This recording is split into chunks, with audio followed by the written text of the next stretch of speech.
Hello बच्चों, let's read the following question. Following question में मैं असर्शन दिया है ए, जिसमें बोला है a body subjected to 3 concurrent forces can not be in equilibrium. अगर एक बॉडी पे 3 concurrent forces एक्ट करेंगी तो वो इक्विलिब्रियम में नहीं हो सकता। रीजन आर में क्या बोला है? For equilibrium the sum of all the concurrent forces acting at a point should be 0। अगर इक्विलिब्रियम चाहिए तो जितनी concurrent forces एक्ट कर रही हैं उन सभी का जो सम है वो क्या होना चाहिए? 0 होना चाहिए। A option, both A and R true but R is the correct explanation of A. B, both A and R are true but R is not the correct explanation of A. C, A is true but R is false. And D, if A is false but R is true. And E, both A and R are false.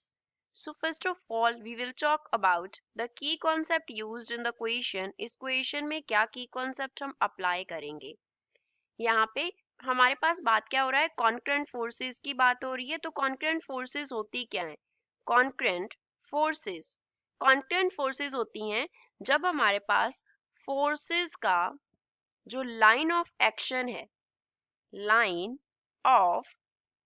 है that is at the same point, that is at the same point। सभी forces का जो line of action है, means यहाँ पे वो act कर रही हैं, वो पॉइंट अगर सेम है, then those forces are known as concurrent forces. उन्हें हम कॉन्करेंट फोर्सेस बोलते हैं। Now a body is in equilibrium. Body equilibrium में कब होता है? Body is in equilibrium, body equilibrium में होता है जब sum of all forces acting on the body is 0।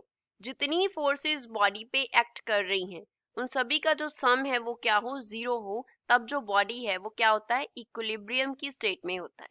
अब लेट अस से हमारे पास यहाँ पे हमने कोई बॉडी ए कंसिडर कर लिया। दिस हियर इज बॉडी ए।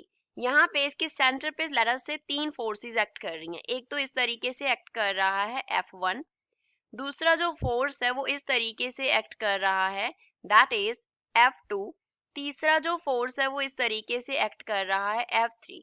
अब इन तीनों का जो लाइन ऑफ एक्शन है वो एक पॉइंट पे बन रहा है और लेट अस से ये कॉन्करेंट फोर्सेस है हमारे पास। हमने कंसिडर किया है that F1, F2 and F3 जो हैं वो क्या है? कॉन्करेंट फोर्सेस हैं, are concurrent forces. Now let us suppose कि F2 and F3 का जो रिजल्टेंट है वो ये इस डायरेक्शन में एक्ट कर रहा है R। R क्या है? That is resultant of F2 and F3। F3 and F2 का जो रिजल्टेंट है वो हमने R ले लिया। अब इनको सभी को हम वेक्टर फॉर्म में कंसिडर कर लेते हैं। This here is vector, this is also vector. क्योंकि जो फोर्सेज है उनका डायरेक्शन होता है हमारे पास, तो वो वेक्टर नोटेशन में हम उन्हें डिनोट करेंगे। नाउ अभी 2 फोर्सेज बन गई, F2 एंड F3 की जगह पे R आ गया। तो R vector and F1 vector को अगर हम कंपेयर करें and if we have the condition that F1 vector is equal and opposite to R vector, तो जो नेट फोर्स बॉडी पे एक्ट करेगा, net force on body A, वो कितना हो जाएगा? That will be 0। क्योंकि F2 एंड F3 ने मिलके R वेक्टर बना दिया, R वेक्टर को F1 वेक्टर ने कैंसिल कर दिया, तो नेट फोर्स बॉडी ए पे कितना हो गया? 0। अगर किसी बॉडी पे नेट फोर्स 0 होता है तो बॉडी क्या होती है? That is in equilibrium. तो जो A है वो हमारे पास इक्विलिब्रियम में आ गया। हमने देखा कि 3 फोर्सेस थी, 3 कॉन्करेंट फोर्सेस जो बॉडी ए पे एक्ट कर रही थी, लेकिन बॉडी ए क्या है? इक्विलिब्रियम में है। लेकिन असर्शन में दिया था कि अगर 3 कॉन्करेंट फोर्सेस एक्ट करेंगी तो बॉडी इक्विलिब्रियम में नहीं हो सकता। So this is wrong. Reason में क्या बोला है कि इक्विलिब्रियम के लिए sum of all concurrent forces acting at a point should be equals to 0, that is true. अब ए फॉल्स है, आर ट्रू है, which means D is the correct answer for the given question. I hope you understood well.